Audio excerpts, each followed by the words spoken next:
L'éducation responsable au smartphone en famille, c'est notre sujet d'ouverture aujourd'hui dans Smart Tech. Bonjour Bertrand de la Tour d'Auvergne, vous êtes le cofondateur de Else. Else est une application qui va nous apprendre à mieux utiliser le numérique au sein de la famille. En tout cas, c'est son objectif. Je voulais commencer par une première question. À quel âge le premier smartphone selon vous? Est-ce que vous êtes aligné sur les recommandations qui ont été publiées récemment par des experts mandatés par le gouvernement? Bonjour Delphine et merci de m'avoir invité. À quel âge le premier smartphone? Je crois que à l'entrée en 6e, si un enfant n'a pas de smartphone, c'est un extraterrestre pour ses amis.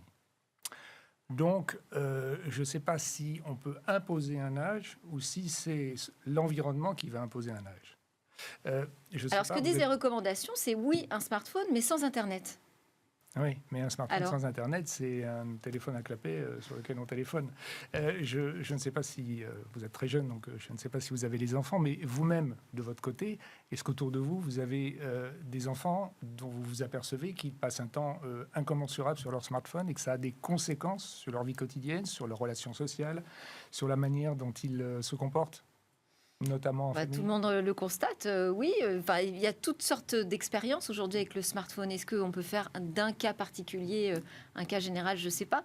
Ma question, c'était est-ce que vous êtes en accord vraiment avec ces recommandations là, par rapport à cette relation de nos enfants avec leurs écrans, ces âges qui ont été très précisément déterminés sur l'âge du premier smartphone, l'âge de l'arrivée d'Internet sur le smartphone, l'âge de majorité numérique fixé en France à 15 ans, pour pouvoir se connecter à des plateformes sans l'autorisation de ses parents. Est-ce que tout ça, ça vous semble de bonne base? Mais on va continuer sur la deuxième question parce que le temps file vite.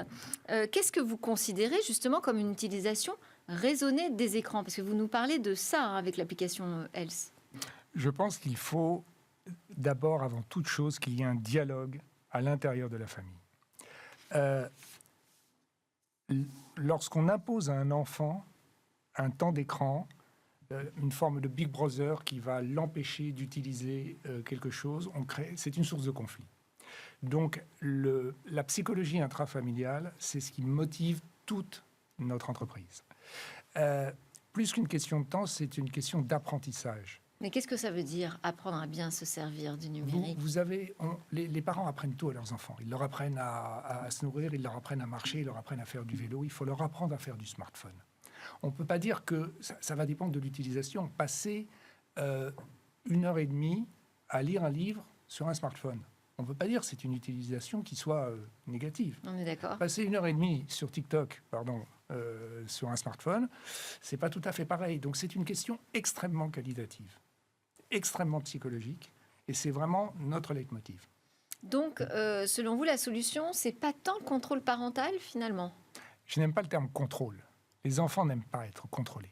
Et c'est justement tout le problème des solutions qui existent aujourd'hui, cette question, ce contrôle. C'est un apprentissage. Et j'insiste absolument sur ce mot, apprentissage. On doit apprendre à faire du smartphone, comme on apprend à parler, à manger, à... Et alors, comment on apprend à travers votre application? Parce que ça veut dire déjà qu'il faut déjà utiliser le smartphone pour apprendre. On l'apprend en famille. On l'apprend en famille et de préférence. Mais quoi, précisément? Donnez-nous un exemple. À la réception du premier smartphone, comme à la réception d'un premier... Vous recevez un enfant reçoit son vélo, le parent ne va pas lui dire « vas-y, descends la côte, démerde-toi », passez-moi l'expression. L'enfant et le parent vont s'asseoir à côté, téléphone du parent, téléphone de l'enfant, et on va discuter.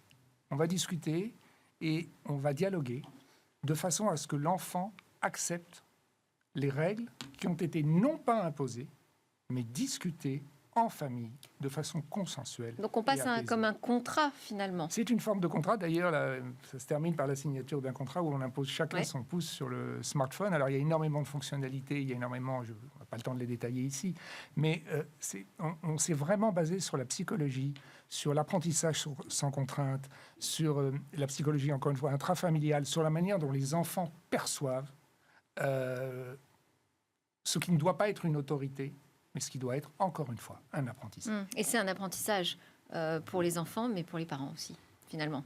Oui, bien sûr. C'est ça parce que personne n'a appris aux parents Non plus. à se servir des smartphones et quelquefois ils ne sont pas le meilleur exemple. Et personne n'a appris aux parents à apprendre à leurs enfants comment s'en servir. Donc c'est un peu un double rôle. Et d'ailleurs... Eh ben voilà un nouvel outil justement pour apprendre. Merci beaucoup. Merci d'avoir été mon invité, Bertrand de la Tour d'Auvergne, cofondateur de Else, une application à découvrir. Merci beaucoup. Merci beaucoup Delphine.